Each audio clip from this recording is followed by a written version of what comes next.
창밖으로 스며드는 오후의 햇살이 참 곱다고 생각했어요. 거실 한편에 놓인 난초에 분무기로 물을 뿌려주며 반질반질한 잎사귀를 닦아주는 것이 요즘 제 소소한 낙이었습니다. 남편 먼저 하늘로 보내고 하나뿐인 아들놈 장가 보내고 나니 제 인생에 남은 것이라고는 이따금 찾아오는 적막감과 조촐한 화초 몇 개가 전부인 듯 했지요. 텔레비전에서는 한물간 배우들이 나와 자기들끼리 웃고 떠드는데 그마저도 없으면 온 집안이 무덤처럼 조용할 것 같아 늘 켜놓고 살아요. 그렇게 한가로운 오후를 보내고 있을 때였습니다. 현관 도어록 누르는 소리가 요란하게 울리고 곧이어 비밀번호를 누르는 소리가 들렸습니다. 삑삑삑삑. 제게는 세상에서 가장 반가우면서도 동시에 심장이 덜컥 내려앉는 소리랍니다. 어머니, 저 왔어요. 제 아들, 우지태였습니다. 아니다 다를까. 아들 뒤로는 뾰로통한 얼굴에 며느리 구연미와 그의 손에 이끌려 들어오는 손주 하준이가 보였습니다. 매번 이런 식이었어요. 온다는 기별 한 번 없이 자기들 필요할 때면 비밀번호를 누르고 제 집을 자기 집처럼 드나드는 것이지요. 처음에는 아들이 결혼하고도 저를 스스럼 없이 찾아주는 것 같아 그저 좋았는데 이제는 그 속내를 너무도 잘 알기에 반가움보다는 한숨부터 나오는 것을 어쩔 수가 없습니다. 어머, 우리 강아지 왔어? 저는 애써 반가운 기색을 꾸며내며 하준이를 먼저 끌어안았습니다. 올해 7살인 하준이는 제게 남은 유일한 기쁨이니까요. 하지만 며느리의 얼굴은 들어올 때부터 이미 무언가를 요구할 준비를 마친 사람의 그것이었습니다. 소파에 앉자마자 대뜸 입을 열더군요. 어머님, 저희 왔어요. 다름이 아니라 다음 주말에 하준이 좀 봐주셔야겠어요. 질문이 아니었습니다. 통보였죠. 마치 제가 네, 그러겠습니다라고 대답할 의무라도 있는 사람처럼 아주 당연하고 떳떳한 말투였어요. 저는 하준이의 머리를 쓰다듬으며 조심스럽게 물었습니다. 무슨 일인데 그러니? 선약이라도 있어? 그러자 며느리가 가방에서 손거울을 꺼내 제 얼굴은 쳐다보지도 않고 화장을 고치며 대답했습니다. 네. 백화점에 좀 가보려고요. 신상 들어왔다고 해서요. 제 아들이라는 작자는 옆에서 그저 고개만 끄덕이고 있었어요. 자기 아내의 말이 곧 법이라는 듯이 말입니다. 순간 속에서 무언가 울컥 치밀어 오르는 것 같았습니다. 자기들 쇼핑하겠다고 주말 내내 아이를 늙은 어미에게 맡기겠다는 말을 저렇게 아무렇지 않게 할 수 있다니. 제 주말 계획 같은 건 안중에도 없는 것이지요. 사실 동네 노인정 할머니들과 가까운 산에 나들이 가기로 약속이 잡혀 있었거든요. 하지만 그 말을 꺼내봐야 어머니, 그런 건 다음에 가셔도 되잖아요 라는 핀잔만 돌아올 게 뻔했습니다. 알겠다. 데리고 오너라. 결국 제 입에서 나온 대답은 체념 섞인 허락이었습니다. 제 대답이 떨어지자마자 며느리는 언제 뾰로통했냐는 듯 표정을 싹 바꾸더군요. 바로 이럴 때가 가장 얄미웠습니다. 목적을 달성하고 나면 갑자기 살가운 척 구는 그 가식적인 태도 말이에요. 역시 어머님밖에 없어요. 최고. 손가락으로 최고 모양까지 만들어 보이는 며느리를 보며 헛웃음이 나왔습니다. 그때 제 아들 지태가 며느리의 옆구리를 쿡 찌르며 눈짓을 하더군요. 그러자 며느리가 무릎을 탁 치며 마치 이제야 생각났다는 듯 호들갑을 떨기 시작했습니다. 아, 맞다. 어머님, 저희가 어머님께 드릴 큰 선물이 있어요. 선물이라니. 10수년을 아들 뒷바라지하며 살았지만 이 아이들에게 제대로 된 선물 한번 받아본 기억이 없었습니다. 명절에 들고 오는 과일 상자나 건강식품 세트가 전부였지요. 그것도 늘 자기들 먹을 것까지 계산해서 사오는 것들이었고요. 의아한 눈으로 쳐다보자 며느리가 제 손을 덥석 잡으며 목소리를 높였습니다. 저희가 어머님 모시고 해외여행 가려고요. 우리 엄마 아빠도 같이요. 해외여행. 제 평생 단 한 번도 상상해 본 적 없는 단어였습니다. 비행기라는 것도 제주도 갈 때 타본 것이 전부인 제게 해외여행이라니요. 순간 귀를 의심했습니다. 너무 놀라 아무 말도 못하고 있자 아들 지태가 거들었습니다. 엄마, 평생 고생만 했잖아. 아들이 효도 한번 해야지. 이번에 큰맘 먹고 계획했어. 늙은 어미를 생각해주는 아들의 마음이 기특하기도 하고 난생 처음 비행기를 타고 바다 건너 다른 나라 땅을 밟아본다는 설렘에 눈앞이 아찔해지는 기분이었어요. 텔레비전에서만 보던 외국의 풍경들, 그곳을 제가 직접 걷게 된다는 거잖아요. 어쩌면 내가 아들 내외를 너무 나쁘게만 생각했나, 그래도 속정은 있는 아이들인데 오해했나 싶은 생각에 마음 한구석이 뭉클해졌습니다. 아니, 갑자기 무슨 해외여행이야. 돈은 어디서 나서 괜찮다. 너희들끼리 다녀오렴. 입으로는 사양했지만 이미 제 마음은 태평양을 건너고 있었습니다. 며느리는 제 속을 훤히 꿰뚫어 본다는 듯 콧소리를 섞어 말했어요. 어머님, 걱정 마세요. 비행기 표랑 호텔은 지태 씨가 다 예약했어요. 어머님은 그냥 몸만 오시면 돼요. 네. 그렇게 한참을 신랑이 아닌 신랑이를 버렸습니다. 저는 사양하고 아들 내외는 괜찮다며 저를 설득하는 모양새였지요. 결국 저는 못 이기는 척 고개를 끄덕이고 말았습니다. 제 평생에 이런 호사를 언제 누려보겠나 싶었어요. 손주 하준이도 할머니랑 비행기 탄다. 신난다. 라며 제 품에 안겨 방방 뛰는데 더 이상 거절할 명분이 없었습니다. 모든 것이 순조롭게 결정되는 듯 보였습니다. 바로 그때 며느리가 기다렸다는 듯 본론을 꺼내기 시작했어요. 너무나 자연스럽고 해맑은 표정으로 말입니다. 그런데 어머님, 아시다시피 저희가 양가 부모님을 다 모시고 가는 거라 경비 부담이 이만저만이 아니에요.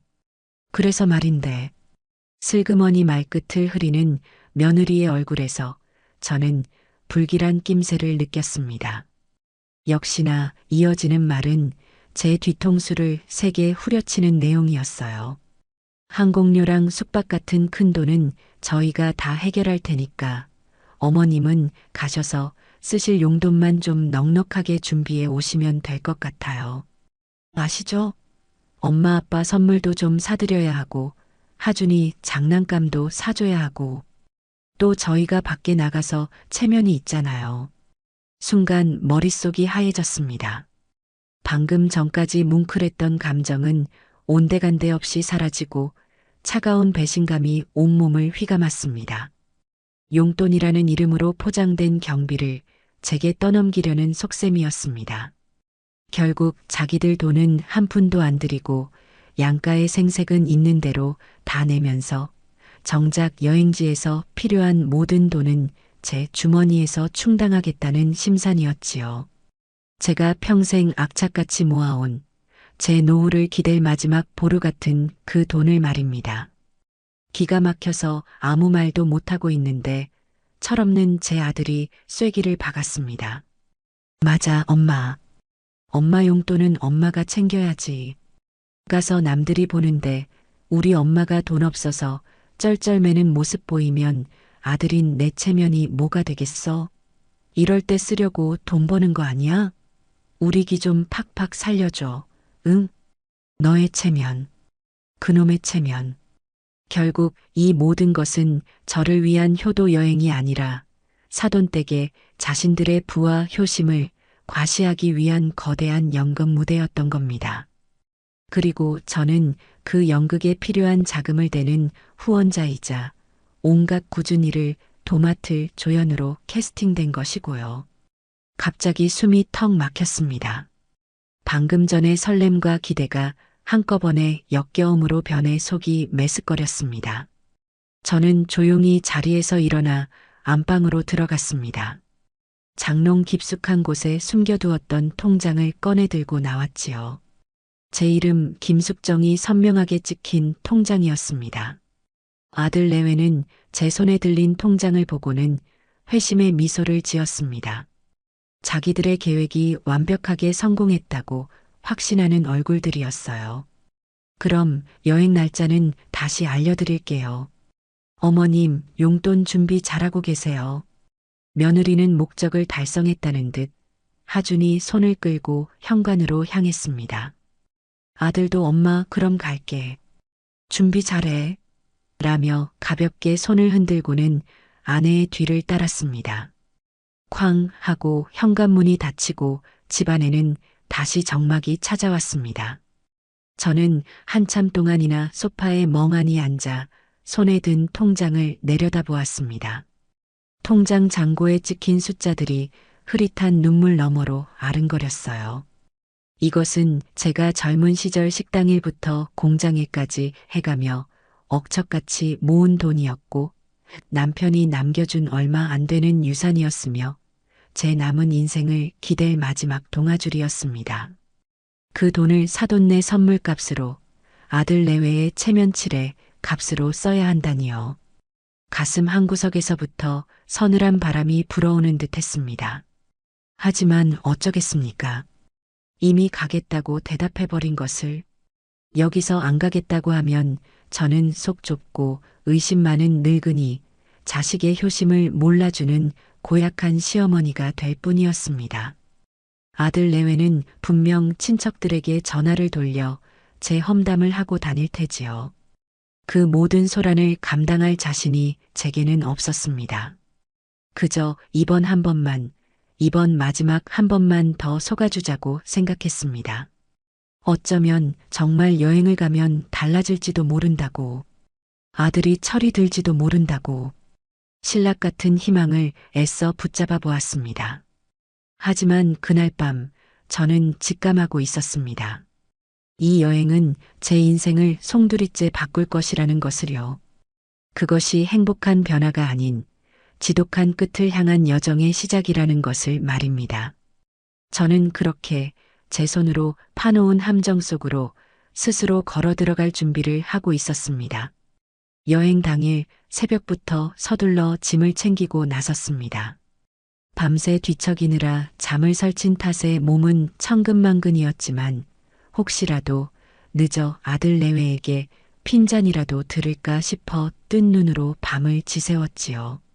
약속된 공항 리무진 정류장으로 나가니 멀리서 훤칠한 사돈 내외와 아들네 식구가 보였습니다. 그들은 모두 값비싸 보이는 최신형 캐리어를 하나씩 끌고 있었어요. 바퀴 달린 가방이 세상에 나온 지가 언젠데 저는 여태껏 이민 가방처럼 커다랗고 낡은 바퀴 없는 가방을 쓰고 있었습니다. 아들놈 장가 보낼 때 혼수며 예단이며 무리하느라 정작 제 물건 하나 바꿀 여유가 없었기 때문입니다. 아니, 여유가 없었다기보다는 제 자신을 챙길 마음의 여유가 없었다는 편이 더 맞겠지요. 어머니, 오셨어요? 짐은 이리 주세요. 아들 지태가 제게 다가와 손을 내밀었습니다. 저는 순간 가슴이 뭉클했어요. 그래도 아들이 어미를 챙기는구나, 무거운 짐을 들어주려는구나 싶었지요. 하지만 아들의 다음 행동은 제 기대를 여지없이 박살냈습니다. 아들은 제 낡은 가방을 받는 대신 자신이 들고 있던 작고 가벼운 서류 가방을 제게 건넸습니다. 그리곤 사돈 어른의 캐리어 손잡이를 잡더군요.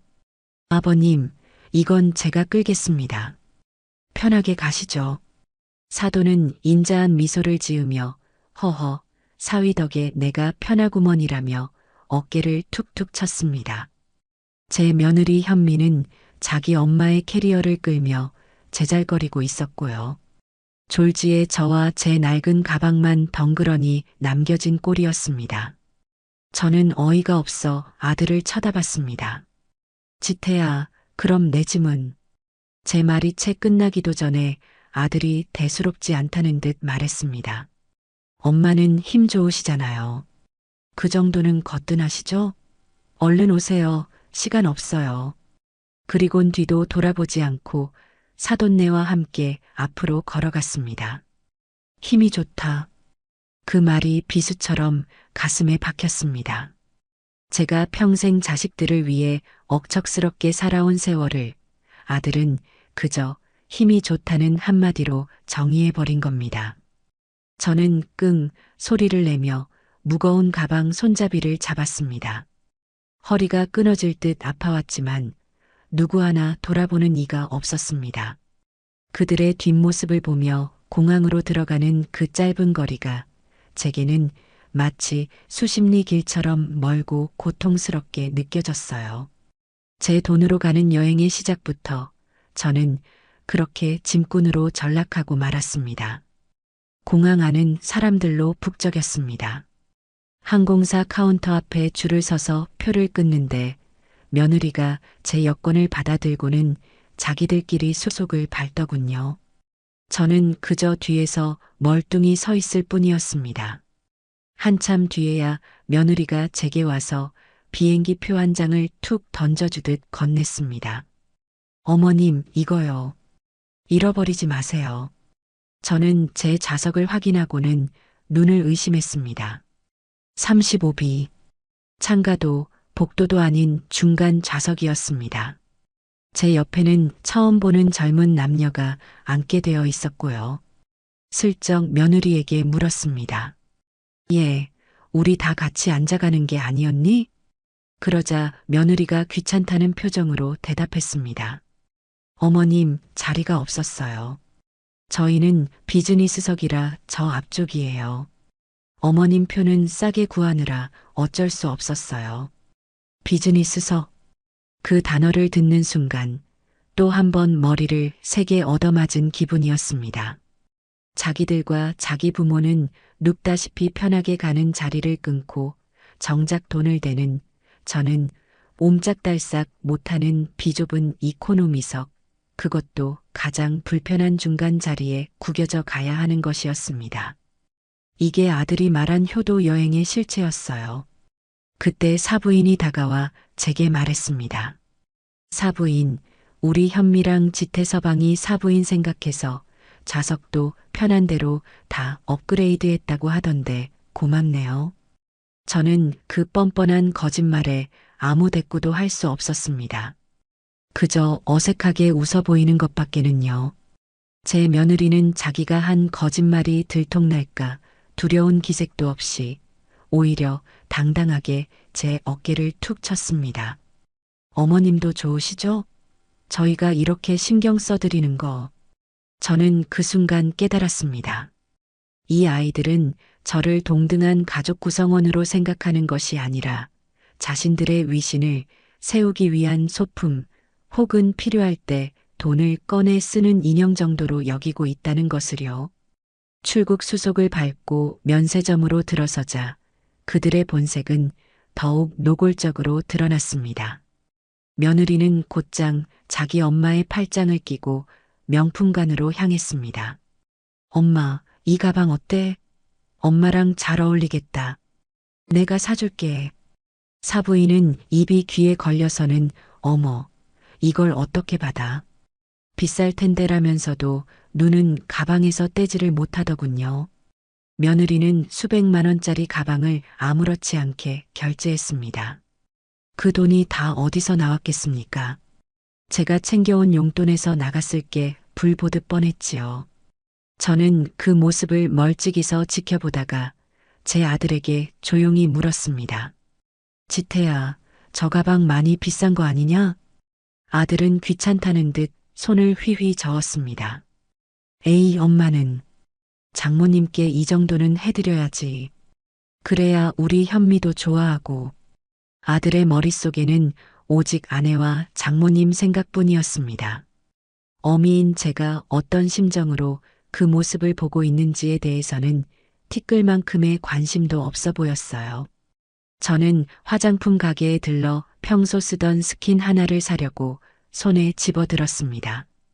그러자 며느리가 어느새 다가와 제 손에서 스킨을 낚아채듯 뺏어 내려놓았습니다. 어머님, 그런 건 한국 가서 사셔도 되잖아요. 면세점이라고 다 싼 거 아니에요. 돈 아끼셔야죠. 제 돈으로 자기 엄마에게는 수백만 원짜리 가방을 사주면서 제가 제 돈으로 몇만 원짜리 스킨 하나 사는 것은 돈이 아깝다는 며느리의 이중적인 태도에 피가 거꾸로 솟는 것 같았습니다. 하지만 저는 그 자리에서 화를 낼 수 없었어요. 사돈너가 보고 있었으니까요. 저는 그저 씁쓸하게 돌아서야만 했습니다. 비행기에 오르는 길은 멀고도 험했습니다. 그들은 비즈니스 클래스 전용 통로로 먼저 들어가 버렸고 저는 긴 줄의 맨 끝에 서서 한참을 기다려야 했습니다. 마침내 제 자리를 찾아 앉았을 때 온몸에 힘이 쭉 빠지는 기분이었습니다. 좁은 좌석에 몸을 구겨넣고 있으니 서러움이 북받쳐 올랐습니다. 창밖을 내다볼 수도 편하게 화장실을 다녀올 수도 없는 최악의 자리였어요. 잠시 후 비행기가 이륙하고 제 옆자리의 젊은 사람들은 금세 잠이 들었습니다. 저는 그 고요함 속에서 깊은 고독감에 빠져들었습니다. 저 앞쪽 보이지 않는 곳에서는 제 아들과 며느리 그리고 사돈너가 샴페인을 마시며 웃고 떠들고 있겠지요. 그 모습을 상상하니 마치 저 혼자 다른 세상에 버려진 듯한 기분이었습니다. 비행 내내 승무원들이 제게 와서 불편한 점은 없으세요? 라고 물을 때마다 저는 차마 입이 떨어지지 않았습니다. 이 모든 불편함이 제 자식들로부터 비롯되었다는 사실을 차마 말할 수가 없었던 겁니다. 저는 그저 괜찮아요라고 대답하며 억지 미소를 지을 뿐이었습니다. 10여 시간의 비행이 끝나고 목적지 공항에 도착했을 때 저는 이미 녹초가 되어 있었습니다. 비행기에서 내리자 저만치 앞에서 쾌적한 표정으로 서 있는 아들 내외와 사돈너가 보였습니다. 며느리가 저를 보더니 인상을 찌푸리며 말했습니다. 어머님, 왜 이렇게 늦게 나오세요? 한참 기다렸잖아요. 밤새 좁은 좌석에서 옴짝달싹 못하고 온 저를 향한 첫마디가 고작 타박이라니. 저는 아무 대꾸도 할 기운이 없었습니다. 공항 밖으로 나와 호텔로 가는 벤에 올랐습니다. 그들은 자기들끼리 여행의 설렘을 이야기하며 제잘거렸지만 저는 차창 밖으로 스쳐가는 낯선 풍경을 보며 입을 꾹 다물었습니다. 호텔은 생각보다 훨씬 크고 화려했습니다. 황금빛으로 번쩍이는 로비에 들어서자 며느리가 의기양양하게 말했습니다. 어머님, 호텔 좋죠? 제가 일부러 좋은 데로 예약했어요. 저는 아무 말 없이 고개를 끄덕였습니다. 잠시 후 호텔 직원이 와서 방을 안내해 주었습니다. 아들 내외와 사돈네는 엘리베이터를 타고 위층으로 올라갔고 저는 직원을 따라 구석진 복도를 한참이나 걸어가야 했습니다. 복도 끝에 있는 작은 문 앞에서 직원이 멈춰 섰습니다. 제 방이었습니다. 문을 열고 들어서는 순간 저는 할 말을 잃었습니다. 방은 성인 남자 한 명이 겨우 누울 수 있을 정도로 비좁았고 창문에서는 맞은편 건물의 벽돌 담벼락만 보였습니다. 화장실에서는 퀴퀴한 냄새까지 났고요. 며느리가 말한 좋은 호텔이라는 것은 결국 자기들을 위한 것이었지 저를 위한 것은 아니었던 겁니다. 저는 침대인지 소파인지 분간이 안 가는 낡은 침상에 걸터 앉았습니다. 짐을 풀 기운도 없었어요. 쿵, 쿵, 쿵. 심장이 바닥으로 떨어지는 소리가 들리는 듯 했습니다. 이것이 제 인생 첫 해외여행의 첫날이었습니다. 저는 이 낯선 땅, 낯선 방에 홀로 버려졌습니다. 제 돈으로 온 여행에서 저는 가장 비참하고 초라한 이방인이 되어 있었습니다. 다음 날 아침 억지로 몸을 일으켜 로비로 내려가니 이미 모두가 아침 식사를 하고 있었습니다. 제 아들 지태가 저를 보더니 손을 흔들며 말했습니다. 엄마, 늦잠 잤네? 피곤했나 봐. 얼른 와서 뭐라도 먹어. 그 목소리에는 어젯밤 저를 가장 후미진 방에 밀어넣은 것에 대한 미안함이나 죄책감 따위는 한 점도 섞여 있지 않았습니다. 저는 입맛이 없어 간단히 빵 몇 조각만 집어들었습니다. 식사를 마친 뒤 며느리가 오늘의 일정을 발표하듯 말했습니다. 오늘은 이 도시의 상징인 대성당이랑 중앙광장에 갈 거예요. 사진 찍으면 정말 예쁘게 나오는 곳이에요. 역시나 여행의 목적은 관광이나 휴식이 아니라 사진이었습니다. 아니나 다를까 중앙광장에 도착하자마자 며느리가 제게 스마트폰을 건넸습니다. 어머님, 저희 좀 찍어주세요. 저기 분수대 앞에서요. 길어 보이게 아래에서 위로 찍어주시는 거 알죠? 그때부터 저의 고난은 시작되었습니다. 저는 그들의 전용 사진사가 되어야 했습니다. 며느리와 아들, 며느리와 사돈 부부, 아들과 사돈 어른, 네 사람이 다 같이 수십 가지의 조합으로 수십 장의 사진을 찍었습니다. 조금이라도 마음에 들지 않으면 어머님, 눈 감았잖아요.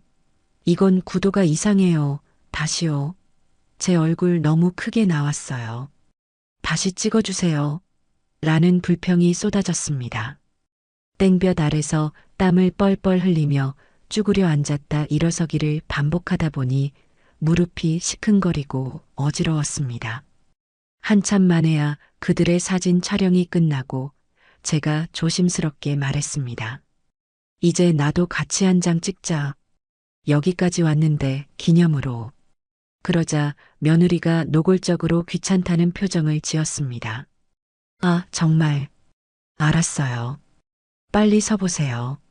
그리곤 제게서 스마트폰을 받아들고는 대충 셔터를 한번 누르고 돌려주었습니다. 확인해 보니 제 얼굴은 반쯤 잘려있고 초점도 맞지 않았습니다. 제가 이거 사진이 이상하게라고 말하려 하자 며느리는 어머님, 원래 사진은 실물보다 못 나오는 거예요 라며 제 말을 잘랐습니다. 사진 촬영이 끝나자 이번에는 손주 하준이가 제 몫이 되었습니다. 하준이가 아이스크림을 사달라고 칭얼거리자 아들 내외는 자기들끼리 예쁜 카페를 찾아가겠다며 제게 아이를 떠맡겼습니다. 어머니, 저희 저기 가서 커피 좀 마시고 있을게요. 하준이 좀 보고 계세요. 저희 사진 찍는데 방해되잖아요. 결국 저는 하준이의 손을 잡고 시끄러운 광장 한복판에 덩그러니 남겨졌습니다. 아이스크림을 사서 먹이고 화장실에 데려가고 비둘기를 쫓아다니는 아이를 쫓아다니다 보니 온몸이 땀으로 흠뻑 젖었습니다. 저 멀리 카페 테라스에 앉아 여유롭게 커피를 마시며 웃고 떠드는 아들 내외와 사돈네의 모습이 보였습니다.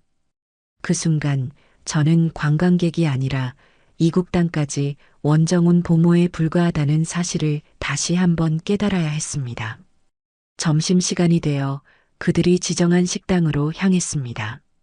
아주 근사하고 비싸 보이는 레스토랑이었어요.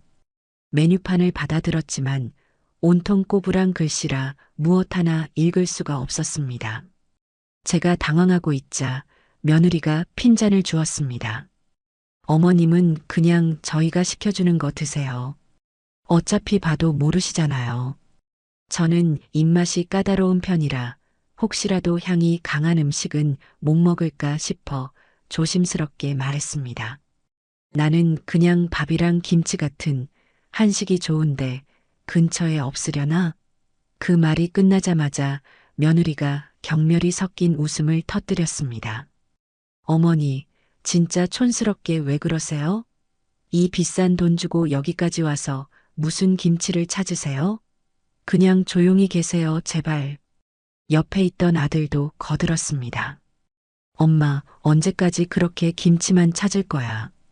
글로벌 시대에 좀 맞게 살아봐. 여기 음식 맛있어. 사돈네는 그 모습을 보며 흥미롭다는 듯 혹은 한심하다는 듯 저를 쳐다보고 있었습니다.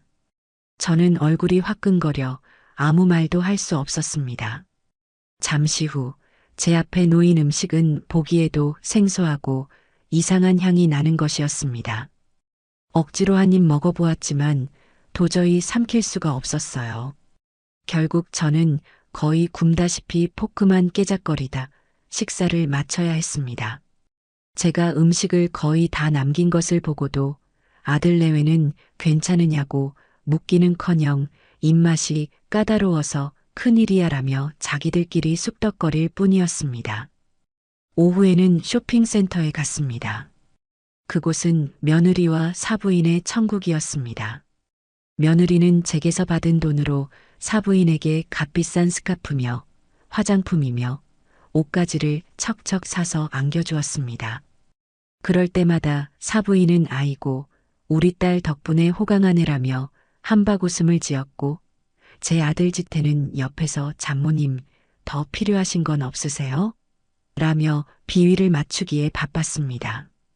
저는 그들 뒤를 마치 그림자처럼 따라다녔습니다. 그러다 한가게에서 작고 예쁜 손수건을 발견했어요. 제 오랜 친구에게 선물하면 좋겠다는 생각이 들었습니다. 가격도 비싸지 않았고요. 제가 그 손수건을 만지작거리고 있자 며느리가 득달같이 달려와 제 손에서 그것을 빼앗아 제자리에 걸어두었습니다. 어머님, 이런 건 뭐하러 사세요? 한국 시장 가면 널려 있는 걸. 돈 아깝게 왜 그러세요? 순간 저는 더 이상 참을 수가 없었습니다. 제 안에서 무언가 툭 하고 끊어지는 소리가 들렸어요. 저는 며느리를 똑바로 쳐다보며 말했습니다. 아가, 이건 내 돈으로 사는 거란다. 너의 돈이 아니라. 제 목소리는 저도 모르게 떨리고 있었습니다. 제 반격에 며느리는 잠시 당황한 듯 보였지만 이내 비웃음을 머금고 대답하더군요. 어머님 돈이 제 돈이고 제 돈이 어머님 돈이죠. 가족끼리 뭘 그렇게 따지세요?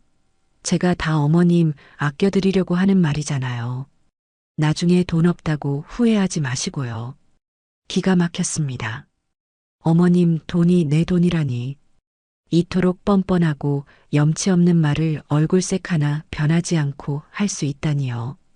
제 아들 지태는 이 상황을 보고도 아무런 제지를 하지 않았습니다. 오히려 제게 엄마 현미 말이 맞아. 쓸데없는데 돈 쓰지 마. 그 돈 모아서 나중에 나 사업할 때 보태주면 되잖아라고 말하는 것이었습니다. 아들의 말에 저는 완전히 무너져 내렸습니다. 제 돈은 오직 자신들을 위해서만 존재해야 하는 것이었습니다. 제 개인의 작은 기쁨이나 만족을 위해서는 단 한 푼도 쓰여서는 안 되는 돈이었던 겁니다. 저는 그 자리에 얼어붙은 듯 서 있었습니다. 아들 내외와 사돈네는 이미 저만치 앞서가며 다른 가게의 쇼윈도를 들여다보고 있었습니다. 제 손에는 아무것도 들려있지 않았습니다. 돈은 제가 냈지만 쇼핑백은 모두 사돈네의 손에 들려 있었습니다. 저는 빈손이었습니다. 마음도 손도 모두 텅 비어버린 기분이었습니다. 이 낯선 도시의 화려한 쇼핑센터 한복판에서 저는 그 무엇보다 비참한 존재가 되어버렸습니다. 여행의 둘째 날, 저는 제 존재 가치가 그들에게 무엇인지 처절하게 확인하고야 말았습니다. 여행의 마지막 밤이었습니다. 그들은 이 여행의 대미를 장식해야 한다며 도시에서 가장 유명하다는 고급 레스토랑을 예약했습니다. 창밖으로 도시의 야경이 아름답게 펼쳐지는 곳이었어요. 하지만 제 눈에는 그 어떤 풍경도 들어오지 않았습니다. 지난 며칠간 겪었던 설움과 굴욕감에 속이 상할 대로 상해 있었기 때문입니다. 그들은 여전히 자기들끼리 웃고 떠들기에 바빴습니다. 저는 그저 투명 인간처럼 앉아 이 지옥 같은 시간이 빨리 끝나기만을 바랄 뿐이었지요. 그때 사건이 터졌습니다. 사부인이 와인을 따르다가 손을 헛디뎌 제 하얀 블라우스 위로 붉은 와인을 왈칵 쏟고 만 것입니다. 제가 이 여행을 위해 특별히 아껴두었던 가장 좋은 옷이었습니다. 어머, 하는 짧은 비명과 함께 제 앞가슴은 순식간에 붉은 얼룩으로 엉망이 되었습니다. 저는 너무 놀라 자리에서 벌떡 일어났습니다. 하지만 사부인은 미안하다는 말 한마디 없이 그저 어머나 이걸 어쩐다니라며 곤란하다는 표정으로 네킨만 만지작거리고 있었어요. 제가 말하기도 전에 제 며느리 현미가 되려 저를 타박하고 나섰습니다. 어머님, 좀 조심하시지 그랬어요. 그 옷 비싼 건데 얼룩지면 어떡해요. 저는 제 귀를 의심했습니다. 와인을 쏟은 것은 사부인인데 왜 저를 나무라는 것인지 이해할 수가 없었습니다. 제가 어이가 없어 며느리를 쳐다보자 며느리는 한술 더 떴습니다. 어머님이 잔을 너무 가까이 두셨나 보네. 그러니까 이런 일이 생기죠. 이건 명백한 뒤집어 씌우기였습니다. 잘못은 자신의 엄마가 해놓고 그 책임을 전부 제게 돌리고 있었습니다. 제 아들 지태는 이 말도 안 되는 상황을 그저 지켜보고만 있었습니다. 아니, 지켜보는 것을 넘어 아내의 편을 들기까지 했습니다. 그러게 말이야, 엄마. 옷 다 버렸네. 에이, 분위기 망치게. 그 순간 저는 제 앞에 앉아 있는 사람들이 괴물처럼 보였습니다. 어떻게 한 사람을 이토록 철저하게 외톨이로 만들고 뻔뻔하게 잘못을 뒤집어 씌울 수 있을까요? 저는 차갑게 식어버린 목소리로 말했습니다. 와인을 쏟은 건 사부인이신데 왜 내가 조심해야 하는 거니? 제 차가운 음성에 레스토랑의 시끌벅적한 분위기가 잠시 조용해지는 듯 했습니다. 사돈네는 당황한 기색이 역력했고 며느리는 제게서 그런 반격을 예상하지 못했다는 듯 얼굴이 굳어졌습니다. 하지만 그것도 잠시 며느리는 다시 도끼 서린 목소리로 쏘아붙였습니다. 어머님, 지금 우리 엄마한테 따지시는 거예요? 어른이 실수 좀 하실 수도 있는 거지. 그걸 가지고 그렇게 예민하게 구세요? 정말 저희를 난처하게 만드시네요. 난처하게 만든다. 그들은 자신들의 잘못이나 무례함은 전혀 생각하지 않고 오직 자신들의 체면과 분위기가 망가지는 것만을 걱정하고 있었습니다. 저는 더 이상 그들과 같은 공간에 앉아 있을 수가 없었습니다. 저는 아무 말 없이 자리에서 일어나 레스토랑을 나와버렸습니다. 뒤에서 저를 부르는 소리가 들리는 듯 했지만 돌아보지 않았습니다.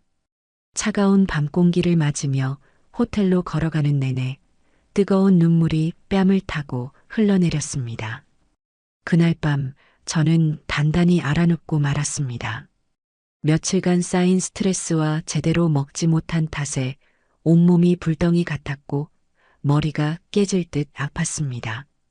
끙끙 앓는 소리를 내며 침대에 누워 있는데 아침이 되자 아들 내외가 제 방으로 들어왔습니다. 저는 아들이 제 이마라도 한번 짚어주리라, 며느리가 따뜻한 물이라도 한 잔 가져다 주리라 기대했습니다. 하지만 그 기대는 역시나 산산조각이 났습니다. 어머니, 일어나셨어요? 저희 이제 나가봐야 하는데. 제 아들 지태의 목소리에는 걱정이 아닌 짜증이 섞여 있었습니다. 제가 힘겹게 몸을 일으켜 앉으며 말했습니다. 나 아무래도 몸이 너무 안 좋구나. 오늘은 호텔에 누워 있어야 할 것 같다. 그러자 며느리가 노골적으로 인상을 찌푸리며 말했습니다. 아, 정말. 오늘이 쇼핑하기 제일 좋은 날인데 어머님 때문에 일정 다 꼬이게 생겼잖아요. 여행 와서까지 아프고 그러세요?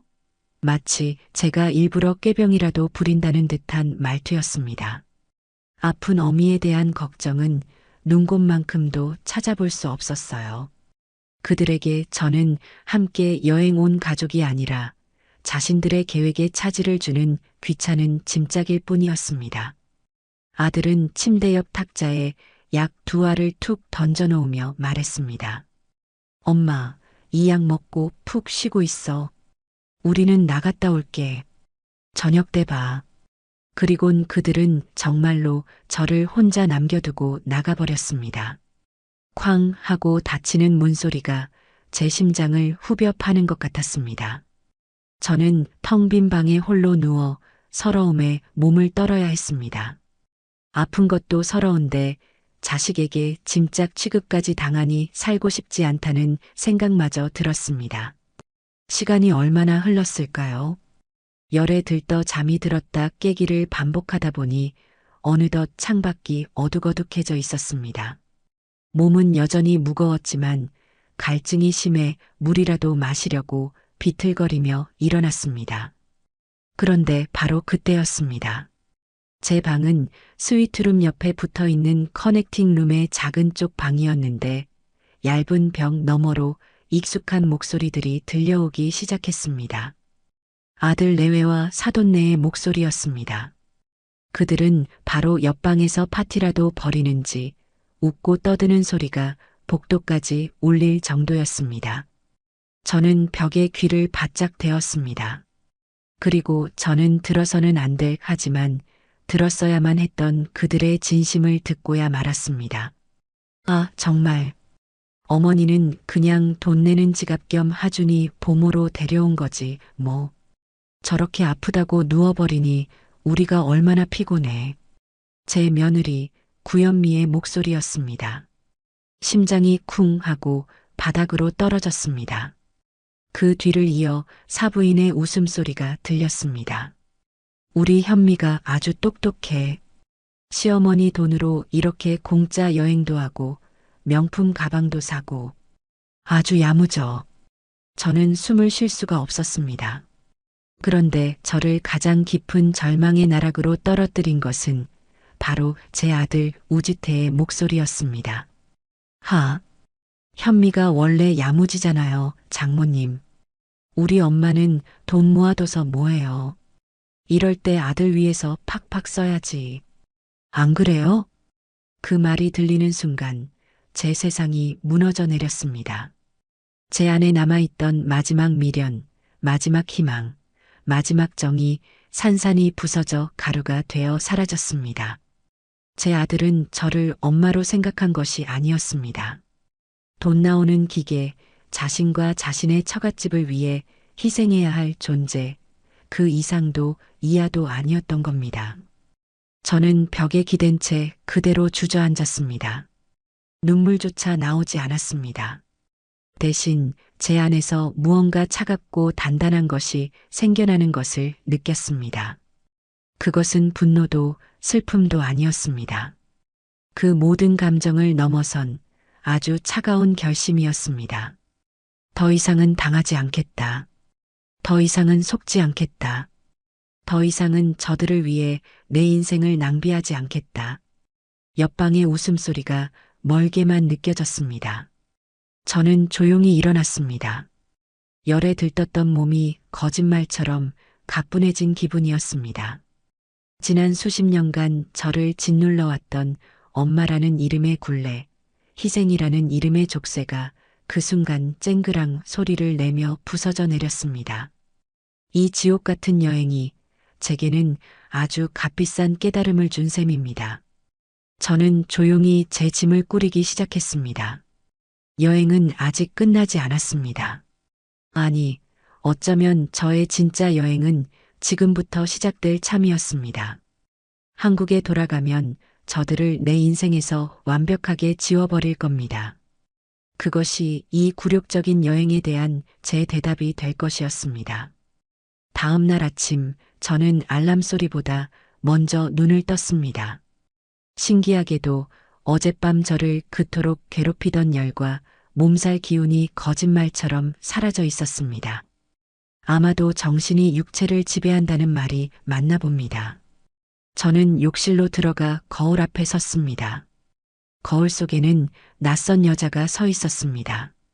눈빛은 차갑게 가라앉아 있었고 입가는 단단히 굳어 있었지만 이상하게도 지난 며칠간의 초췌함은 찾아볼 수 없었어요.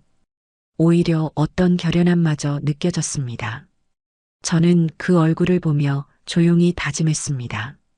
김숙정, 오늘부터 너는 다시 태어나는 거야.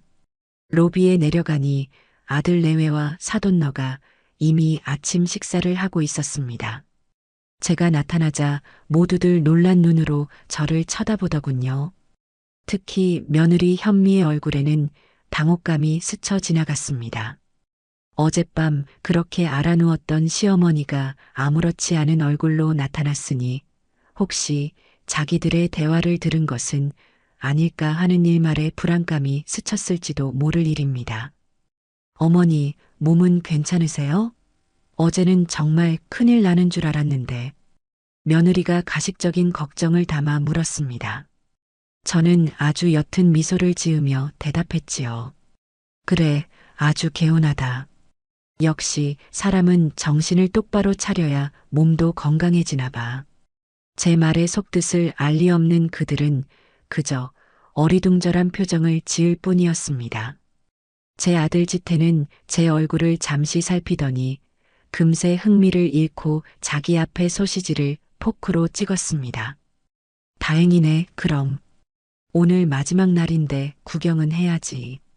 그들에게 제 건강은 여행 일정에 차질이 생기느냐 마느냐의 문제일 뿐 그 이상도 이하도 아니었습니다.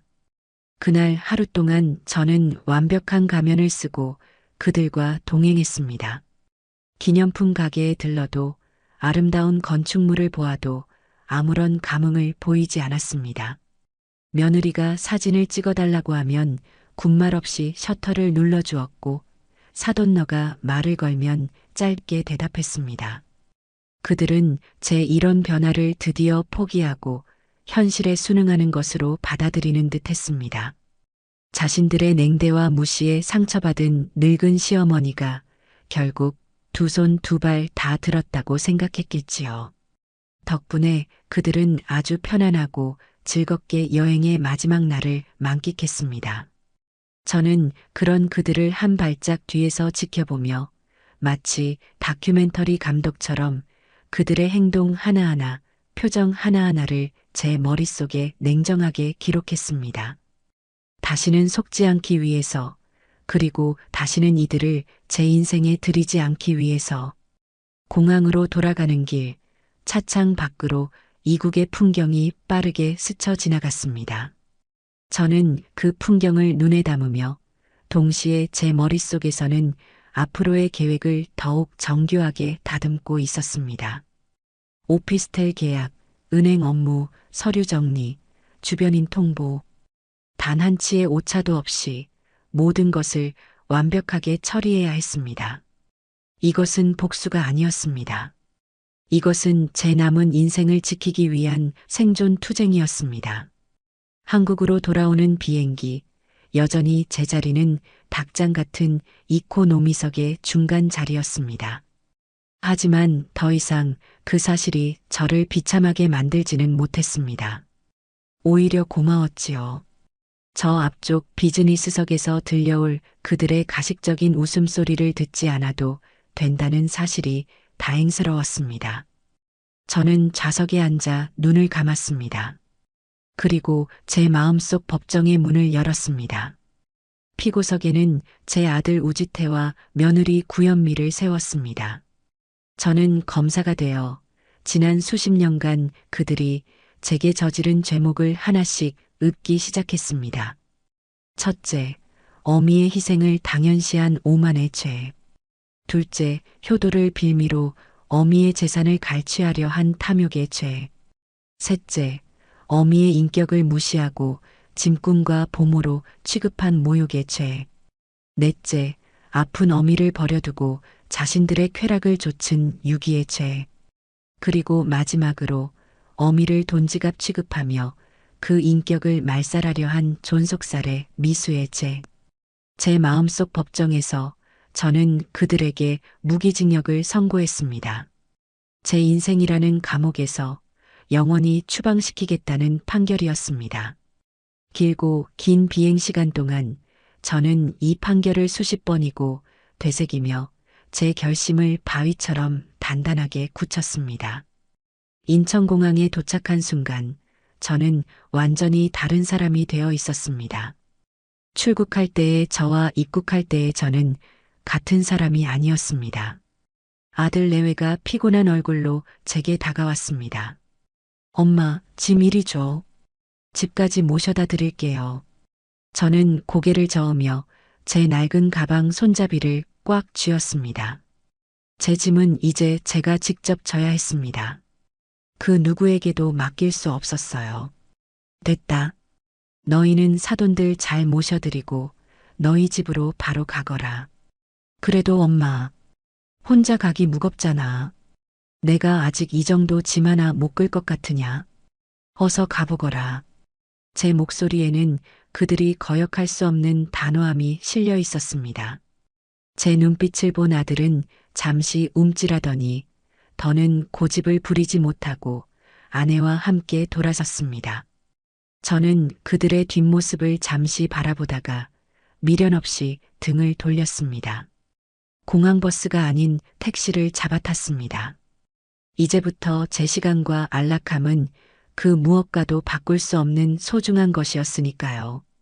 제가 살던 아파트에 도착한 것은 늦은 밤이었습니다. 익숙한 현관문 앞에 섰지만 그곳은 더 이상 제 집처럼 느껴지지 않았습니다. 지난 세월의 추억이 깃든 보금자리가 아니라 제가 탈출해야 할 감옥의 입구처럼 보였습니다.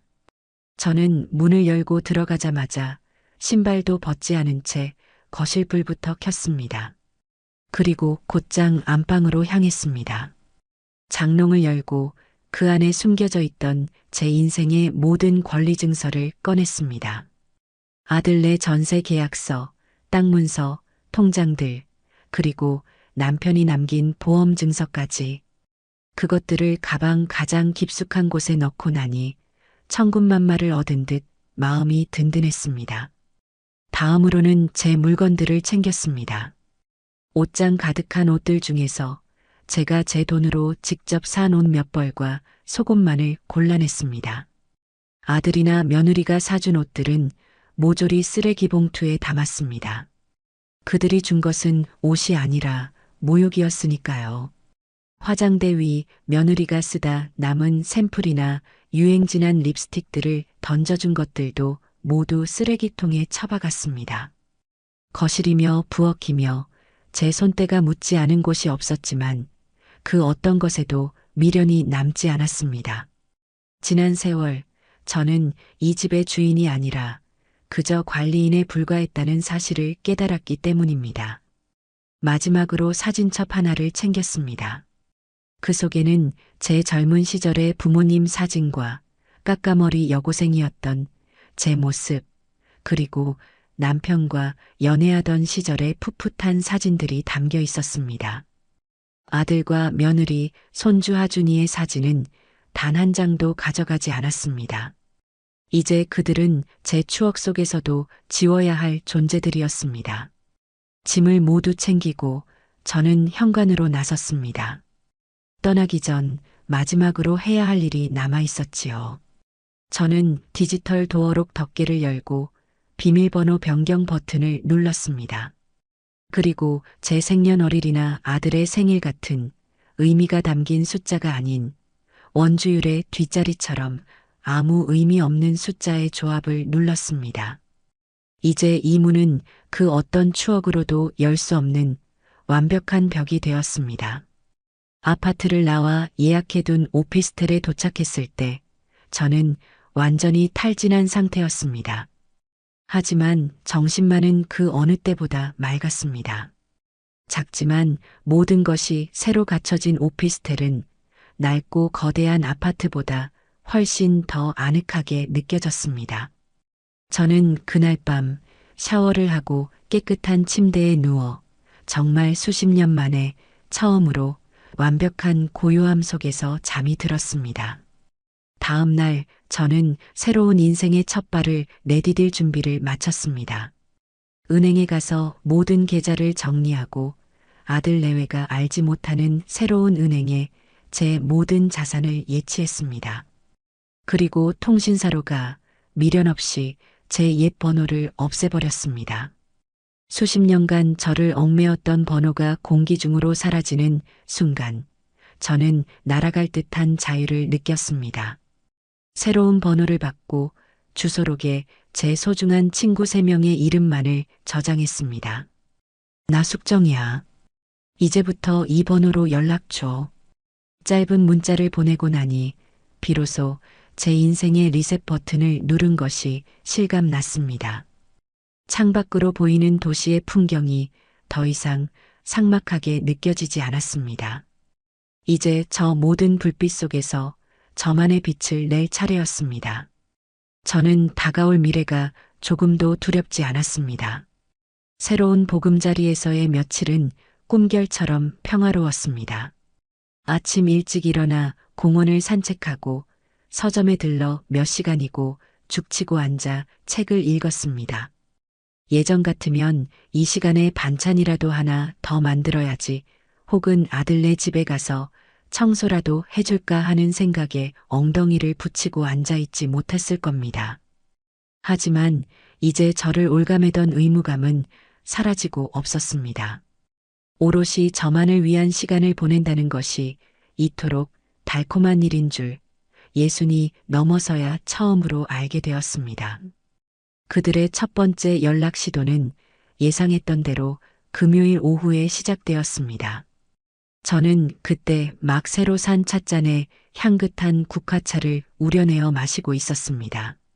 제 오피스텔은 완벽한 고요함에 잠겨 있었지만 저는 눈앞에 영상이 펼쳐지듯 아들네 집 풍경을 그려볼 수 있었습니다. 며느리 현미는 아마 소파와 한몸이 되어 스마트폰으로 명품 가방 신상 정보를 검색하고 있었을 겁니다.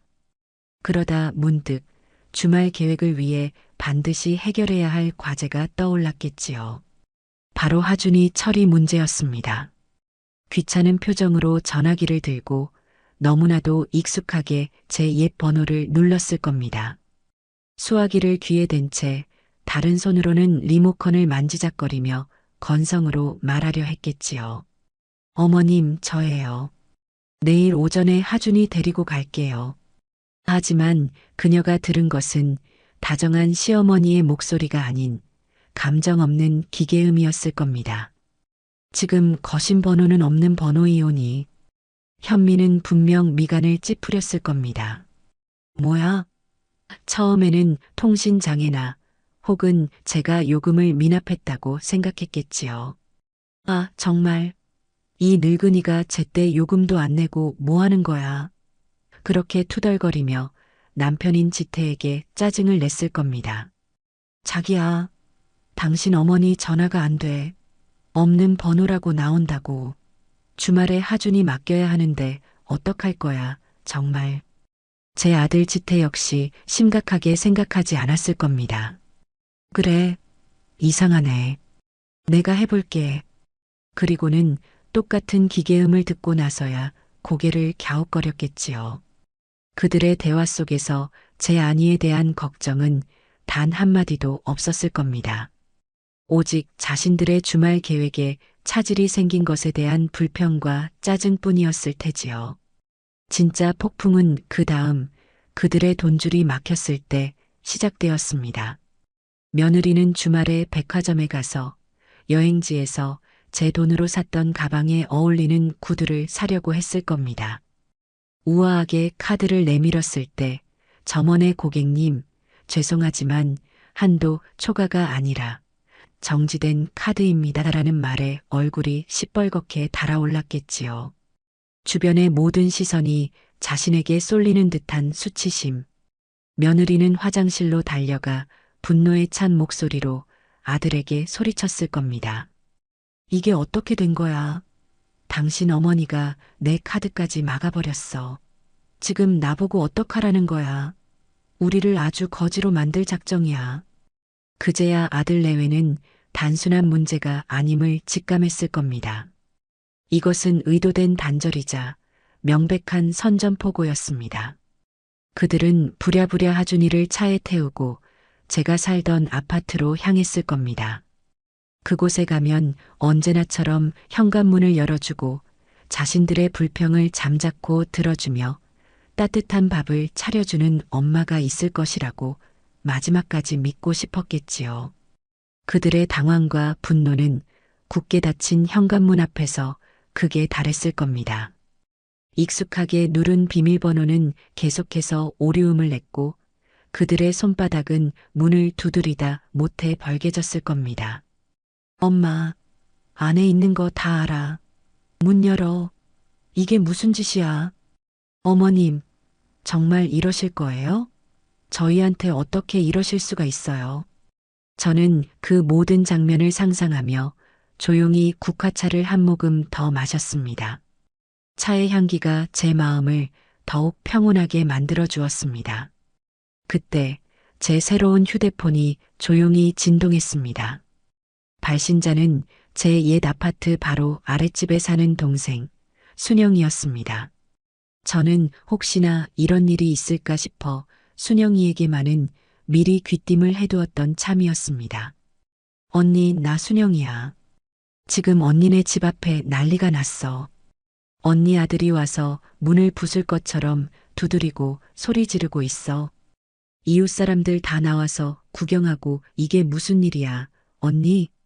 순영이의 목소리에는 걱정과 흥분이 뒤섞여 있었습니다. 저는 차분하게 대답했습니다. 괜찮아, 순영아.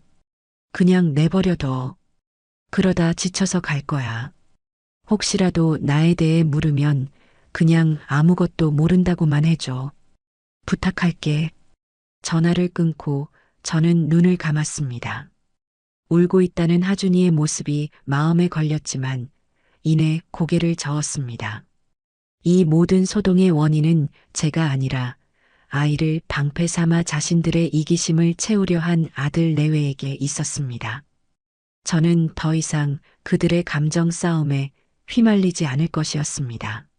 아니나 다를까 직접적인 공격이 막히자 그들의 다음 수순은 교활하고 비열하기 짝이 없는 주변인들을 동원한 압박이었습니다.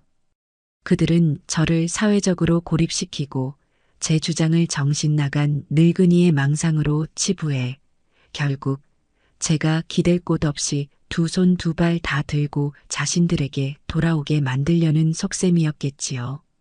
며칠 뒤 평화로운 오후를 깨고 제 휴대폰이 울렸습니다. 제 고등학교 동창이자 세상에 둘도 없는 친구 오키에게서 온 전화였습니다.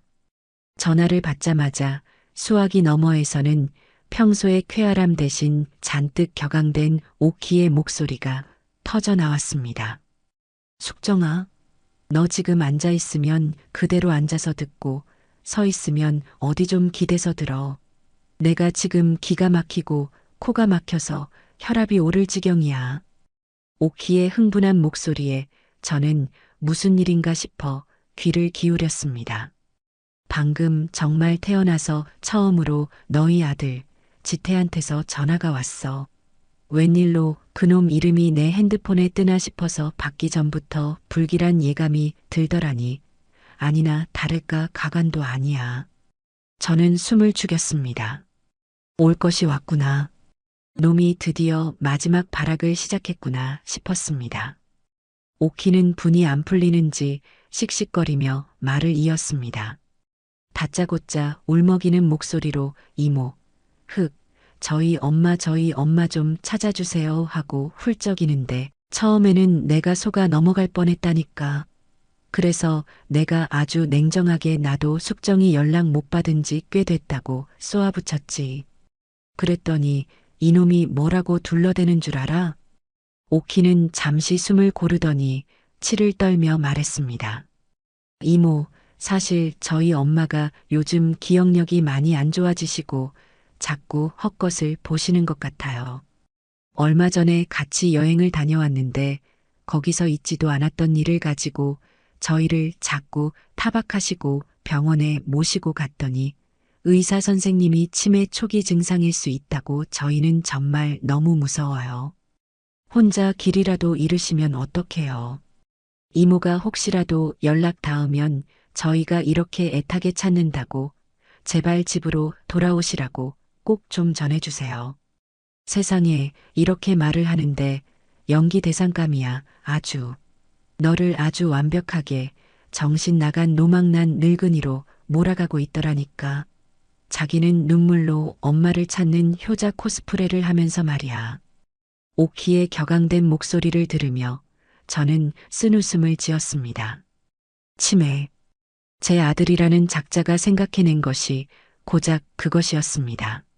자신들의 통제에서 벗어난 늙은 어미의 입을 막고 손발을 묶고 모든 권리를 빼앗을 수 있는 가장 손쉬우면서도 가장 잔인한 프레임. 제가 여행지에서 겪었던 모든 굴욕과 모멸은 이제 치매 환자의 망상이 되고 자신들의 불효와 무례함은 치매 걸린 엄마를 돌보는 자식들의 고충으로 둔갑하게 될 터였습니다. 참으로 편리하고도 악랄한 방법이었습니다. 그 아이는 제게서 돈과 노동력뿐만 아니라 제 인생의 진실마저 송두리째 빼앗으려 하고 있었습니다. 오키야, 괜찮아. 너무 화내지 마. 그럴 줄 알았어. 예상했던 일이야. 제 차분한 목소리에 오히려 오키가 더 답답해했습니다. 숙정아, 이게 괜찮을 일이야? 걔가 지금 너를. 내가 그놈한테 전화해서 당장 그딴 소리 집어치우라고. 너희가 엄마한테 무슨 짓을 했는지 내가 다 안다고 한바탕 쏘아붙여줄까? 친구의 의로운 분노가 고마웠지만 저는 고개를 저었습니다. 아니, 오키야. 절대 그러지 마. 지금 내가 혹은 내 주변 사람이 반응을 보이는 순간 우리는 그 아이가 짜놓은 각본에 놀아나는 배우가 될 뿐이야. 그 아이가 가장 원하는 건 내 반응이거든. 내가 화를 내거나 억울하다고 소리치거나 어떻게든 해명하려는 모습을 보이는 것. 그래야 것봐라. 우리 엄마가 저렇게 감정 기복이 심하고 이상하지 않냐고 떠들고 다닐 테니까. 나는 지금 철저하게 없는 사람, 죽은 사람처럼 있어야 해. 그래야 놈들이 발 디딜 곳 없이 스스로 무너져 내릴 거야.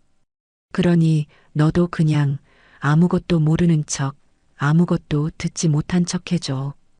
부탁할게. 제 단호한 설득에 오키는 한숨을 내쉬며 마지못해 알겠다고 대답했습니다. 저는 친구를 안심시키고 전화를 끊었습니다.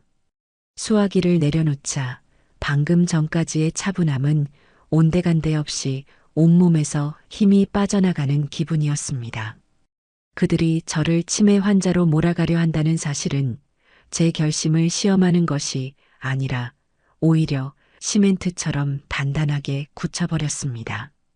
저는 단순히 홧김에 집을 나온 것이 아니었습니다. 저는 제 남은 인생의 존엄과 자유를 지키기 위해 그들이 사는 이기심과 거짓의 왕국에서 망명한 것이었습니다. 저는 자리에서 일어나 제 작은 오피스텔 창가에 섰습니다. 창밖으로는 서울의 야경이 별처럼 흩뿌려져 있었습니다. 이전에는 저 수많은 불빛들을 보며 외로움과 소외감을 느끼곤 했습니다. 하지만 이제는 달랐습니다. 저 불빛 하나하나가 각자의 이야기를 가진 독립적인 우주이듯 나 역시 저들과 동등한 나만의 우주를 가진 존재라는 생각이 들었습니다. 이 오피스텔은 더 이상 도망쳐 숨은 도피처가 아니었습니다. 외부의 부당한 간섭으로부터 나를 지키는 나만의 대사관이자 난공불락의 요새였습니다. 저 수많은 불빛 속에서 이제 저는 더 이상 길 잃은 외톨이가 아니었습니다. 스스로 빛을 내어 제 길을 밝히는 단단한 등대가 되어가고 있었습니다. 아들 내외의 소동이 한바탕 휩쓸고 지나간 뒤 저는 제 삶의 궤도를 더욱 단단하게 다지는데 집중했습니다. 그들의 발악에 흔들리는 모습을 보인다면 그것이야말로 그들이 원하는 바일 테니까요.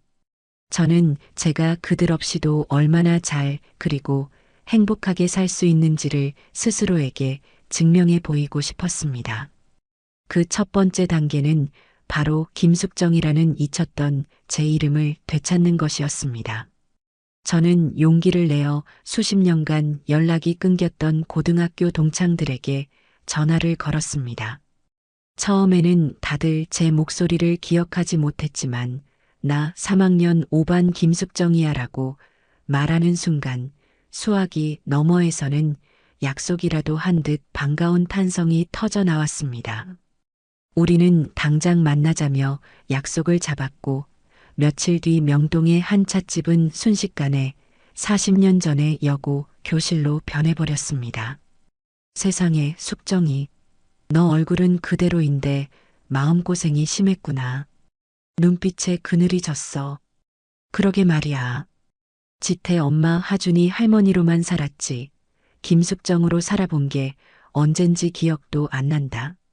친구들 앞에서 저는 그동안 쌓아두었던 모든 이야기를 쏟아냈습니다. 자식 뒷바라지에 바쳤던 청춘, 며느리의 모진 말들, 그리고 제 인생의 분기점이 되었던 지옥 같았던 해외여행 이야기까지. 친구들은 제 이야기를 들어주며 제 등이라도 쓸어줄 듯 안타까워했고, 때로는 자기 일처럼 분노하며 주먹을 불끈 쥐기도 했습니다. 그런 못된 것들은 자식도 아니야. 당장 연 끊고 너 인생 살아, 숙정아. 맞아. 우리 이제라도 우리를 위해서 살아야 해. 애들 다 키워놨으면 됐지. 언제까지 걔들 종노릇을 하고 살 거야. 친구들의 따뜻하고 거침없는 지지에 저는 지난 수십 년간 묵은 체증이 한꺼번에 내려가는 듯한 후련함을 느꼈습니다. 혼자서는 감당하기 벅찼을 슬픔과 분노가 함께 나누니 별것 아닌 것처럼 느껴졌습니다. 그날 이후 우리는 잃어버린 청춘 되찾기 프로젝트를 시작했습니다. 가장 먼저 등록한 곳은 동네 문화센터의 도예교실이었습니다. 물레 앞에 앉아 축축하고 차가운 흙을 만지는 감촉은 생소했지만 묘한 안정감을 주었습니다. 처음에는 제멋대로 춤을 추는 흙덩이를 감당하지 못해 몇 번이고 주저앉히기 일쑤였습니다. 하지만 강사님의 도움을 받아 조금씩 흙의 중심을 잡고 제 손길에 따라 흙덩이가 솟아올라 그릇의 형태를 갖추어가는 과정은 제게 경이로운 경험을 선사했습니다. 저는 흙을 빚으며 마치 제 인생을 새로 빚는 듯한 기분이 들었습니다. 삐뚤빼뚤하고 투박하지만 오롯이 제 힘으로 만들어낸 첫 번째 찻잔을 손에 들었을 때 저는 세상을 다 가진 것처럼 뿌듯했습니다. 그 찻잔은 제게 나도 무언가를 창조할 수 있는 사람이라는 자신감을 심어주었습니다. 새로운 삶에 대한 자신감을 얻은 저는 제 인생에서 가장 큰 결단을 내렸습니다. 바로 아들 내외는 꿈에도 모르는 제 비상금, 남편이 남긴 경기도의 작은 임야를 처분하는 것이었습니다. 그 땅은 돌아가신 친정아버지가 여자는 자고로 기댈 수 있는 자기 땅 한 조각은 있어야 한다며 제게 물려주신 저의 마지막 보루와도 같은 곳이었습니다. 아들에게 알려주지 않은 이유는 그 아이의 성정을 너무도 잘 알았기 때문입니다. 분명 사업 자금이니 뭐니 하며 팔아치우라고 닥달했을 게 뻔했으니까요. 저는 변호사를 찾아가 법률 자문을 구하고 신뢰할 만한 부동산 중개인을 통해 땅을 정리했습니다. 다행히 최근 주변 지역의 개발 붐이 일어 잊고 있던 땅은 제 상상보다 훨씬 큰 돈이 되어 돌아왔습니다. 제 평생 통장에 찍혀본 적 없는 액수의 돈이 입금된 것을 확인하는 순간 저는 떨리는 손으로 통장을 가슴에 품었습니다. 이것은 단순한 돈이 아니었습니다. 이것은 제 자유였고 제 존엄이었으며 제 남은 인생을 그 누구에게도 구걸하지 않고 살아갈 수 있는 힘이었습니다. 저는 그 돈으로 가장 먼저 저 자신을 위한 선물을 했습니다. 바로 스위스로 떠나는 열흘짜리 여행 상품을 예약한 것입니다. 세상에서 가장 비싸고 좋은 1등석 국적기 항공권과 5성급 호텔 스위트룸으로만 이루어진 상품이었습니다. 예약을 마친 뒤 제 심장은 터질 것처럼 두근거렸습니다. 굴욕으로 가득 찼던 지난 여행의 악몽을 완벽한 행복으로 덮어버릴 수 있을 것 같았습니다. 여행을 준비하며 하루하루가 설렘으로 가득 차 있을 때쯤 제 결심을 시험하는 마지막 관문이 찾아왔습니다. 아랫집 동생 순영이에게서 온 문자 메시지였습니다. 언니, 잘 지내시죠? 다름이 아니라 어제 지태 씨가 아파트 앞에서 저를 붙잡고는 하준이가 밤마다 할머니 보고 싶다고 운다고, 밥도 잘 안 먹는다고 이 사진을 언니께 꼭 좀 전해달라고 하더라고요. 문자와 함께 전송된 사진 속에는 눈이 퉁퉁 붓도록 운 듯한 하준이가 시무룩한 표정으로 앉아 있었습니다. 사진을 보는 순간 심장이 쿵 하고 내려앉았습니다. 제 예쁜 강아지, 제 눈에 넣어도 아프지 않을 손주. 아이의 슬픈 얼굴을 보니 당장이라도 달려가 품에 꼭 안아주고 싶은 마음이 불쑥 솟구쳤습니다. 바로 그때 저는 정신을 차렸습니다. 이것은 그들의 마지막 카드였습니다. 연민과 죄책감을 자극해 저를 다시 굴복시키려는 가장 비열하고 잔인한 수법이었습니다. 저는 잠시 눈을 감고 깊은 숨을 내쉬었습니다. 그리고는 하준이의 사진을 확대해 가만히 들여다보았습니다. 아이는 슬퍼 보였지만 그 뒤편으로 보이는 아들네 집 거실은 어지럽고 지저분했습니다. 제가 없으니 집안 꼴이 엉망이 된 것이겠지요. 그들은 아이를 걱정하는 것이 아니었습니다. 자신들의 불편함을 해결해줄 무급 가사도우미와 보모가 사라진 것을 아쉬워하고 있을 뿐이었습니다. 저는 고통스러웠지만 단호하게 사진과 문자를 삭제했습니다. 그리고 순영이에게 답장을 보냈습니다. 순영아, 마음 써줘서 고맙다. 하지만 앞으로는 이런 연락 내게 전달해주지 않았으면 좋겠어. 내 마음이 약해지니까. 나는 괜찮아. 아주 잘 지내. 답장을 보내고 나서 저는 여행 가방에 붙일 이름표를 꺼내 들었습니다. 그리고 그곳에 제 이름 석자를 정성껏 써넣었습니다. 김, 수, 정. 더 이상 누구의 엄마도 누구의 할머니도 아닌 오롯한 제 이름이었습니다. 스위스의 만년설처럼 제 마음은 이제 그 어떤 감정에도 흔들리지 않을 만큼 단단하고 차가워져 있었습니다. 저는 제 인생의 주인공으로서 당당하게 새로운 무대로 나아갈 준비를 모두 마쳤습니다. 스위스로 떠날 날짜를 손꼽아 기다리며 하루하루를 설렘으로 채워가던 어느 날 예상했던 대로 아들 내외의 발악은 새로운 국면으로 접어들었습니다. 그들은 더 이상 저를 직접 공격하는 것이 아니라 주변인들을 이용해 저를 압박하는 비열한 수법을 쓰기 시작했습니다. 제 존재를 부정하고 고립시키려 했던 그들이 이제는 제 존재를 인정하지 않을 수 없게 되자 저를 다시 자신들의 통제하에 두기 위해 온갖 거미줄을 치기 시작한 것이지요. 첫 번째 연락은 제 시동생, 그러니까 지태의 작은아버지에게서 왔습니다. 저는 명절 때나 겨우 얼굴을 보던 그와 그리 살가운 사이가 아니었지만 대뜸 제게 전화를 걸어 다짜고짜 호통을 치기 시작했습니다. 형수님, 지금 제정신이십니까?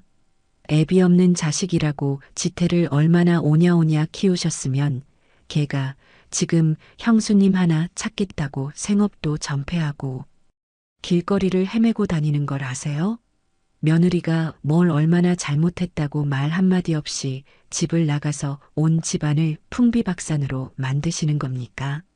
당장 지태한테 연락해서 집으로 돌아가세요. 이게 다 형수님이 너무 오냐오냐 키운 탓입니다. 수화기 너머로 터져나오는 고함 소리를 들으며 저는 어이가 없어 실소했습니다. 제 사정은 단 한마디도 물어보지 않고 모든 책임을 제게 돌리는 그 편협함. 제 아들이 그에게 달려가 얼마나 눈물 콧물을 짜며 저를 치매 걸린 철없는 늙은 엄마로 자신을 가출한 엄마를 찾아 헤매는 효자 아들로 둔갑시켰을지 눈에 선했습니다. 저는 시동생의 말이 모두 끝나기를 기다렸다가 아주 차분하고 조용한 목소리로 대답했습니다. 도련님, 제가 제 아들을 어떻게 키웠는지는 도련님께서 왈가왈부할 문제가 아닌 것 같습니다. 그리고 제 문제는 제가 알아서 해결하겠습니다. 다시는 이런 일로 연락하지 말아 주십시오. 제 냉랭한 대답에 시동생은 잠시 말을 잇지 못하다가 형수님, 정말 실망입니다. 라는 말을 끝으로 전화를 끊어버렸습니다. 저는 그와의 인연도 오늘로 끝이라고 생각하며 미련 없이 그의 번호를 차단 목록에 추가했습니다. 며칠 뒤, 이번에는 미국에 사는 시누이에게서 장문의 메시지가 도착했습니다. 내용은 시동생의 그것과 대동소이했지만 훨씬 더 감정적이고 교묘했습니다. 언니, 이게 다 무슨 일이야? 현미한테 들으니 언니가 요즘 기억력도 많이 안 좋아지시고 사람도 못 알아보신다면서 그래서 오해를 하고 집을 나가셨다는데 지태가 엄마 걱정에 매일 밤을 울면서 지새운대. 오죽하면 내가 비행기 표 끊고 한국으로 들어가 볼까 생각 중이야. 그러니 제발 지태 생각해서라도 그리고 하늘에 있는 우리 오빠 생각해서라도 마음 푸시고 집으로 돌아가.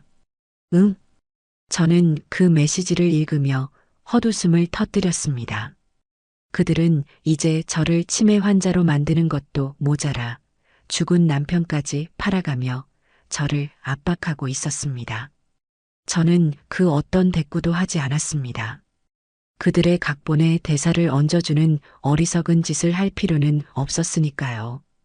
그저 메시지를 삭제하고 신우이의 번호 역시 차단했습니다. 그렇게 저는 제 인생의 불필요한 가지들을 하나씩 아주 냉정하게 쳐내기 시작했습니다. 친척들을 동원한 압박이 통하지 않자 그들은 최후의 카드를 꺼내 들었습니다. 바로 사돈, 그러니까 며느리의 부모였습니다. 어느 날 오후 모르는 번호로 전화가 걸려왔습니다. 받을까 말까 망설이다 받았는데 수화기 너머에서는 익숙하면서도 듣고 싶지 않은 목소리가 들려왔습니다. 사부인이었습니다.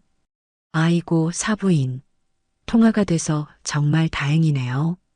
우리 사위랑 딸내미가 사부인 걱정에 애가 새까맣게 타들어가고 있어요. 대체 어디 계신 거예요? 그녀의 목소리에는 걱정보다는 저를 찾아냈다는 안도감과 이제 상황을 자기들 뜻대로 주무를 수 있다는 자신감이 섞여 있었습니다. 저는 아무 말 없이 그녀의 다음 말을 기다렸습니다. 사부인, 내가 사부인 마음을 왜 모르겠어요. 우리 현미가 아직 철이 없어서 말실수도 하고 행동이 서투를 때도 있지요. 그래도 어미인데 사부인께서 넓은 마음으로 이해해 주셔야지요. 아무리 그래도 그렇지 말도 없이 집을 나가서 애들 피를 말리는 건 경우가 아니잖아요. 우리가 남입니까? 애들 일은 어른들이 나서서 잘 중재하고 풀어야지요. 그러니 일단 우리 집에라도 와서 이야기 좀 하세요. 내가 맛있는 거 해놓고 기다릴게요. 그녀의 말은 한마디 한마디가 위선과 오만으로 가득 차 있었습니다. 모든 잘못은 철없는 자기 딸에게 잠시 있었던 실수일 뿐이고 그것을 용납하지 못하는 제가 속 좁고 경우 없는 사람이라는 전제가 깔려 있었지요. 그리고 이 모든 일을 어른인 자신이 나서서 해결해 주겠다는 시혜적인 태도까지. 저는 그 긴 연설이 모두 끝나기를 기다렸다가 아주 짧고 분명하게 제 입장을 전달했습니다. 사부인, 제 일은 제가 알아서 합니다. 그리고 다시는 제게 연락하실 일 없었으면 좋겠습니다. 제 말을 끝으로 저는 사부인이 무어라 더 말할 틈도 주지 않고 전화를 끊어버렸습니다. 그리고 그 번호 역시 지체 없이 차단했습니다.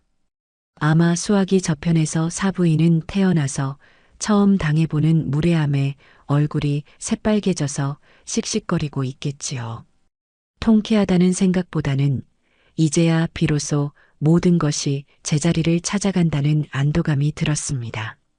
그렇게 모든 연락이 차단당하고 자신들의 계획이 수포로 돌아가자 제 아들 지태는 이성을 잃고 마지막 발악을 하기 시작했습니다. 그날 저는 친구들과 함께 도예교실에서 막 만든 찻잔을 다듬고 있었습니다. 흙냄새와 친구들의 웃음소리로 가득한 평화로운 공간이었습니다. 바로 그때 공방문이 거칠게 열리며 한 남자가 들이닥쳤습니다.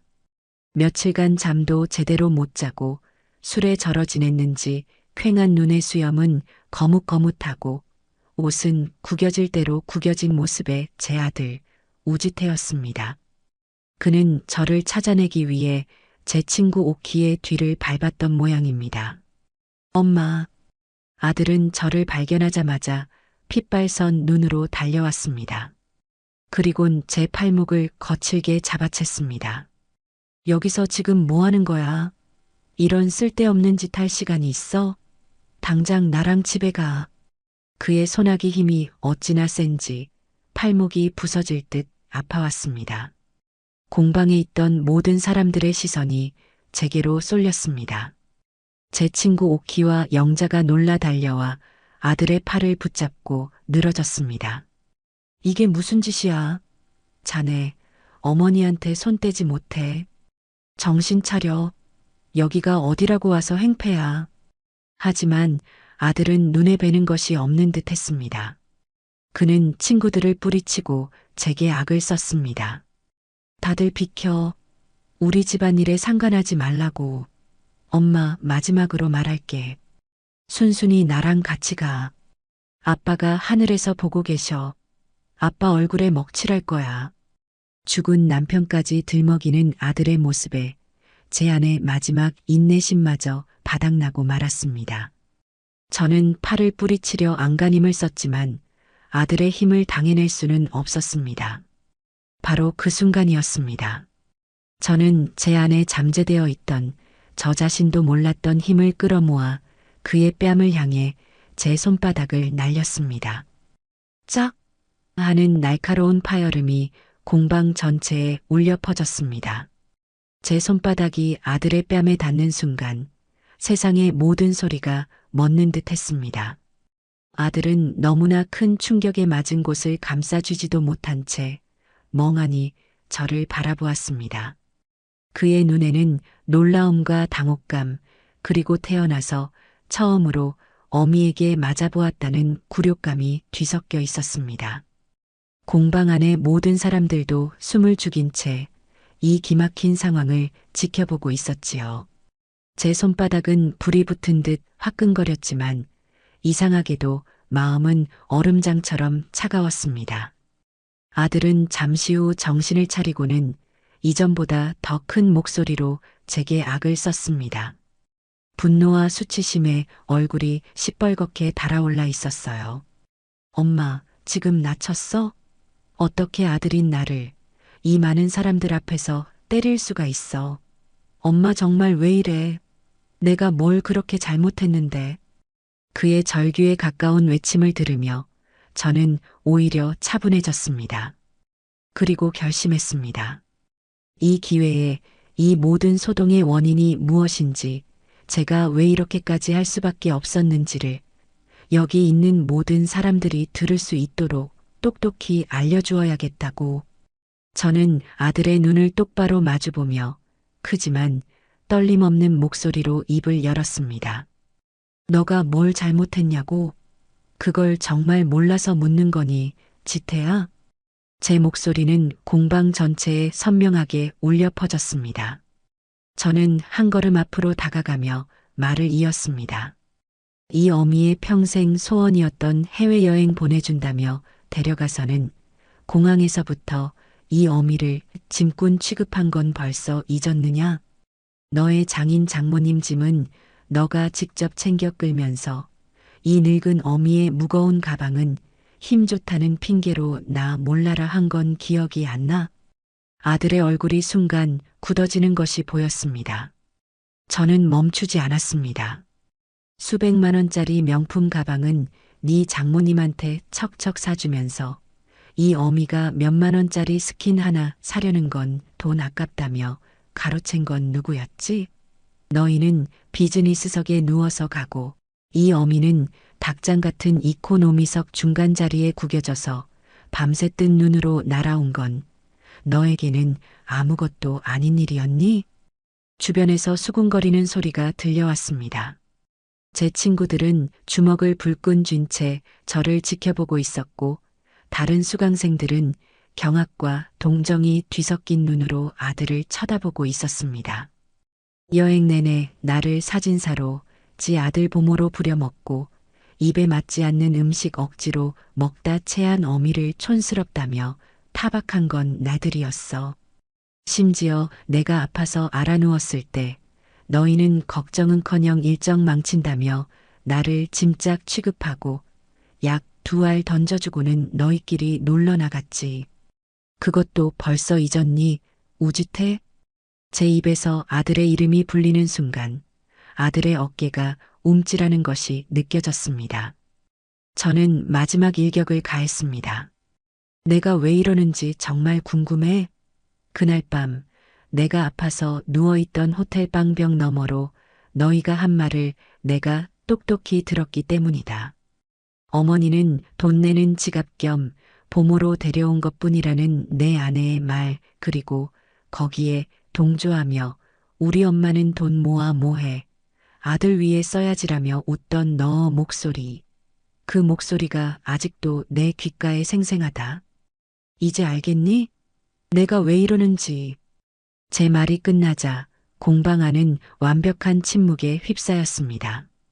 아들은 얼굴이 새하얗게 질린 채 아무 말도 하지 못하고 입술만 파르르 떨고 있었습니다.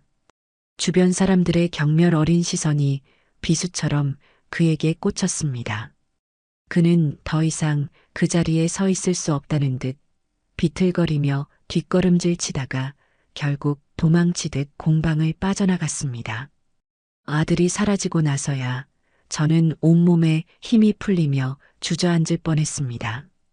친구들이 달려와 저를 부축했습니다. 숙정아, 잘했다. 정말 속이 다 시원하다. 그들의 위로에 저는 그제야 참았던 눈물을 터뜨리고 말았습니다. 그날 이후 한동안 아무런 연락도 오지 않았습니다. 폭풍이 지나간 뒤에 고요함이었지요.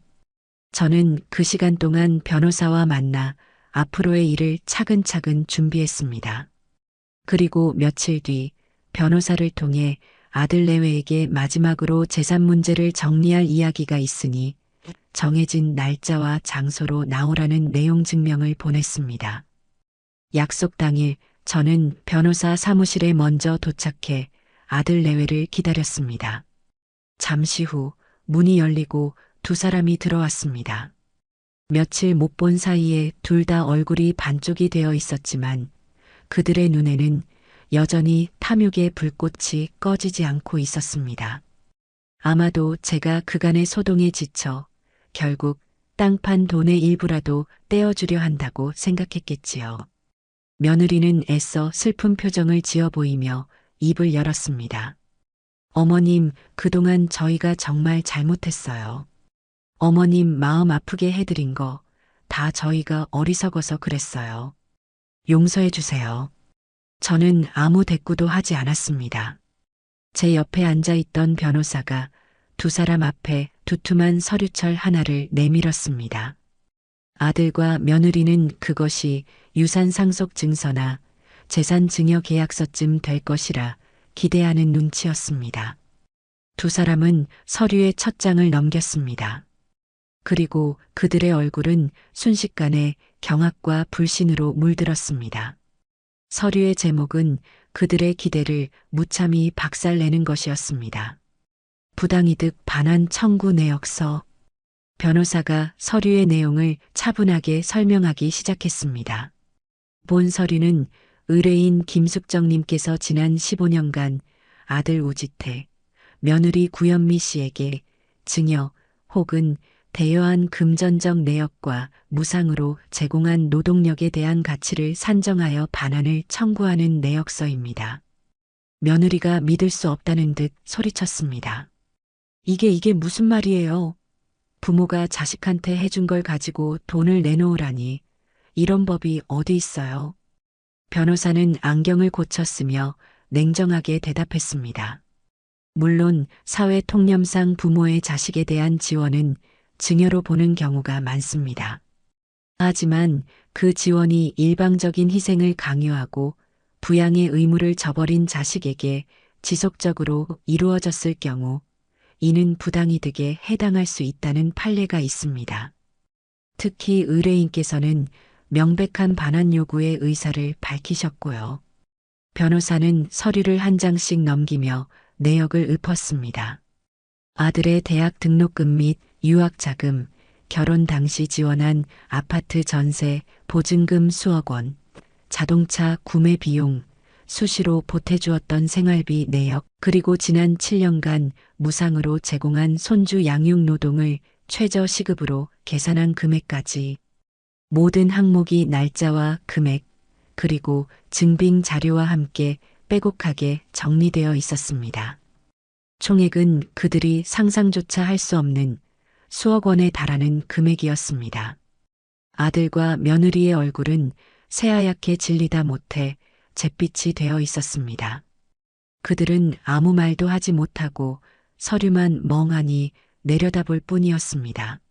모든 설명이 끝나고 저는 자리에서 일어나 그들을 향해 마지막 선고를 내렸습니다.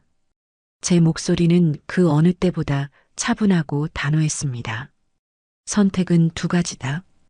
이 내역서에 적힌 돈을 앞으로 10년간 분할해서 갚든가 아니면 지금 너희가 살고 있는 내 명의의 전셋집에서 당장 나가든가 하나를 선택하렴.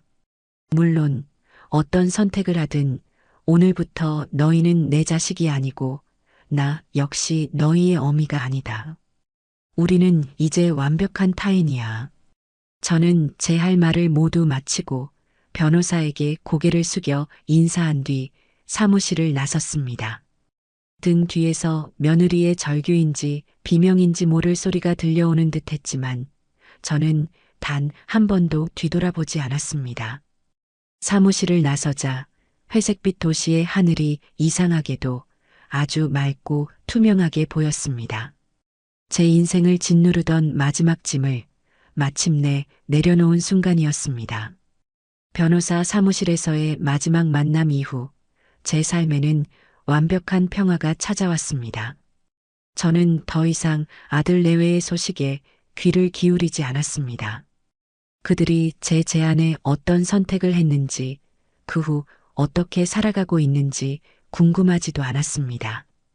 그들은 이제 제 인생이라는 무대에서 퇴장한 이름 모를 행인일, 이에 불과했으니까요. 저는 제게 주어진 시간을 오롯이 저만을 위해 사용했습니다. 가장 먼저 한 일은 평생의 꿈이었던 스위스로 떠나는 것이었습니다. 인천공항으로 향하는 길, 제 옆에는 낡고 무거운 이민 가방 대신 반짝이는 새 캐리어가 놓여 있었습니다. 제 돈으로 제 취향대로 고른 예쁜 가방이었습니다. 공항에 도착해 1등석 전용 카운터에서 수속을 밟을 때 저는 지난 여행의 악몽을 떠올리며 쓴웃음을 지었습니다. 그때의 저는 짐꾼이었지만 지금의 저는 귀빈이었습니다. 저를 대하는 항공사 직원의 극진한 태도에 어색해하면서도 한편으로는 이것이 제가 제 자신에게 주는 당연한 대접이라는 생각이 들었습니다. 비행기에 올라 제자리에 앉았을 때 저는 감탄을 금치 못했습니다. 제 키만한 공간이 온전히 저만을 위해 준비되어 있었습니다. 버튼을 누르니 의자는 침대처럼 셔츠 펴졌고 제 앞에는 커다란 스크린과 함께 고급 샴페인이 놓여 있었습니다. 승무원은 제게 담요를 덮어주며 편안한 여행 되십시오. 김숙정 여사님이라고 상냥하게 속삭였습니다. 여사님, 그 호칭이 제게는 세상 그 어떤 말보다 달콤하게 들렸습니다. 비행기가 구름 위로 솟아오르는 순간 저는 창밖을 내려다보며 지난날의 저와 작별을 고했습니다.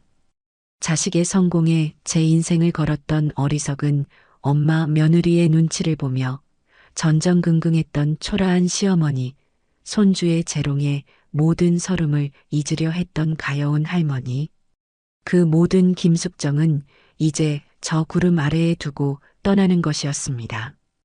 10시간이 넘는 비행은 조금도 지루하지 않았습니다. 맛있는 기내식을 먹고 보고 싶었던 영화를 보고 편안하게 잠을 자고 나니 어느새 추리이 공항에 도착해 있었습니다. 공항을 나서자 알프스의 시원하고 맑은 공기가 제 폐부 깊숙이 들어왔습니다. 저는 예약해둔 특급 호텔로 향했습니다. 제 방은 창문을 열면 인터라켄의 푸른 호수와 융프라우의 설경이 그림처럼 펼쳐지는 꿈속에서나 볼 법한 곳이었습니다. 저는 테라스에 앉아 한참 동안이나 그 비현실적인 풍경을 바라보았습니다. 지난 여행에서 제가 머물렀던 벽돌 담벼락만 보이던 퀴퀴한 방이 떠올랐지만 더 이상 분노가 치밀지 않았습니다. 오히려 그 지옥 같았던 경험 덕분에 지금 이 천국 같은 순간이 더욱 소중하게 느껴졌으니까요. 여행 내내 저는 완벽한 자유를 만끽했습니다. 아침에는 기차를 타고 융프라우에 올라 눈부신 설경을 온몸으로 느끼고 오후에는 유람선을 타고 호수를 가로지르며 바람을 맞았습니다. 누구의 눈치도 볼 필요 없이 제가 먹고 싶은 치즈 퐁듀를 먹고 제가 사고 싶은 예쁜 스위스 시계를 샀습니다. 시간을 상징하는 시계를 제 손목에 채우며 저는 이제 제 남은 시간의 주인은 온전히 저 자신임을 선언했습니다. 지난 여행에서 사진사가 되어야 했던 저는 이제 제 카메라에 아름다운 풍경만을 가득 담았습니다. 그 어떤 사진에도 사람은 없었습니다. 오직 장엄하고 평화로운 자연만이 존재할 뿐이었지요.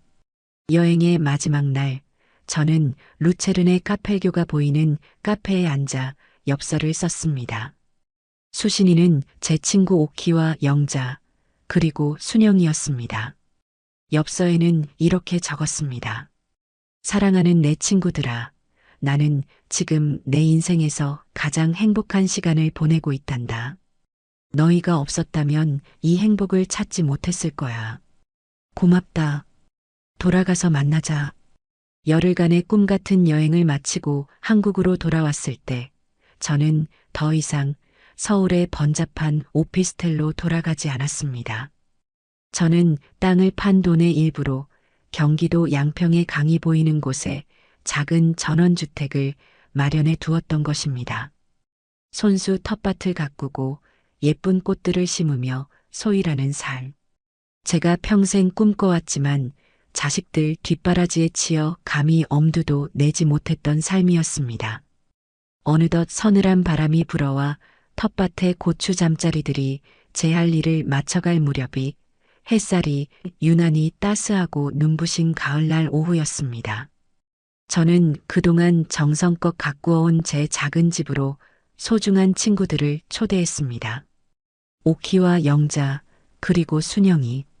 우리는 제가 손수 빚어 구워낸 세상에 단 하나뿐인 삐뚤빼뚤한 그릇들 위에 제 텃밭에서 막 따온 싱싱한 채소들로 버무린 샐러드와 구수한 들깨, 수제비를 차려놓고 소녀들처럼 웃고 떠들었습니다. 마당의 감나무에 매달린 주홍빛 감들이 우리의 웃음소리에 고개를 끄덕이는 듯 했습니다. 이 집을 가득 채우는 것은 더 이상 적막함이나 쓸쓸한 텔레비전 소리가 아닌 살아있는 온기와 정겨운 목소리였습니다. 한참 동안이나 즐거운 수다가 오가던 중 오키가 잠시 머뭇거리더니 조심스럽게 입을 열었습니다. 마치 잔잔한 호수에 작은 돌멩이 하나를 던지듯 그녀의 목소리는 조용했지만 선명한 파문을 일으켰습니다. 숙정아, 이런 말 너 있는 앞에서 꺼내야 하나 많이 망설였는데 그래도 너도 알아야 할 것 같아서. 너희 아들 지태 말이야. 순간 시끌벅적하던 식탁의 공기가 잠시 내려앉았습니다. 저는 찻잔을 든 채 말없이 오키의 다음 말을 기다렸습니다. 이제 그 아이의 이름은 제게 아무런 감정의 동요도 일으키지 못했습니다. 오키는 제 눈치를 한번 살피고는 한숨과 함께 말을 이었습니다. 결국 그 집에서 쫓겨났다고 하더라. 너가 변호사 통해서 보낸 내용 증명받고도 설마 친엄마가 아들을 길바닥에 나앉게 하겠냐면서 끝까지 버텼나 봐.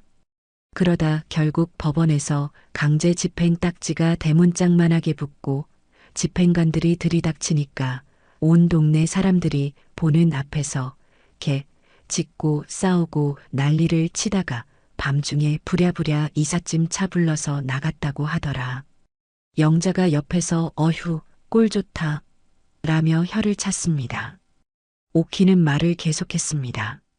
지금은 어디 변두리에 허름한 다세대 주택 반지하 월세방으로 들어갔다는데 사는 꼴이 말이 아니래.